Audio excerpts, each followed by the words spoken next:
How does OCD work? Let's start with the terminology. Obsessive compulsive disorder.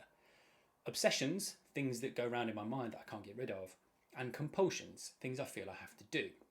We're going to break it down in more detail than that using this. At its heart, OCD is about getting intrusive thoughts, things that barge their way into my mind, uninvited. That might be things that are really scary or things that make me feel disgusted and ashamed. Everybody gets intrusive thoughts to some degree. So for example, yesterday I had a thought when I noticed that my son had slept in longer than he usually does. I had an image pop in my mind of finding him dead and of having to explain to his sisters that that's what's happened. It was really scary, really horrible. That is an example of an intrusive thought. So a lot of intrusive thoughts are about something happening to other people. What if this person has a car crash? What if something happens to my son?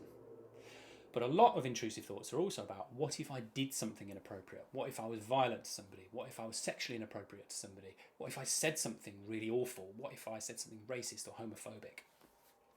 The important part is that everybody gets intrusive thoughts to some degree, but usually we barely register them because they're so clearly just a thought.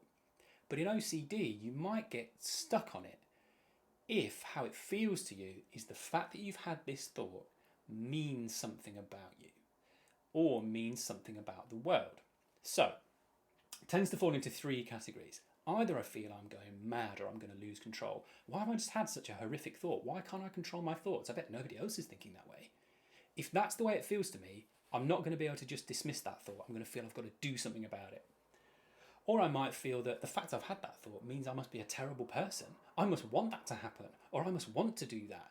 And again, I'm not going to be able to just dismiss it. I'm going to feel I have to do something to prevent those things from happening. Or finally, the fact that I've even had that thought about my son must mean it's more likely to happen.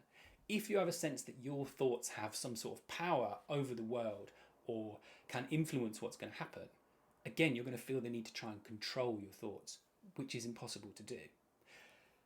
That might take two forms, the way you'll deal with it. Either it'll be internal, so you might feel you have to do something with your thoughts, so replace them with a good thought, or count in your mind, or try and erase the thoughts by filling your mind full of other things instead. Or it might be external things. It might be things you do with your hands. It might be, I'll go and check on my son. It might be that I'm going to remove myself from the situation. I'm afraid I'm going to do something, so I'm going to sit on my hands or something like that. Or maybe I will check things or order things in a certain row.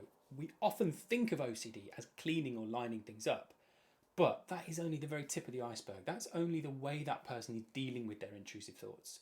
It's not the problem on its own.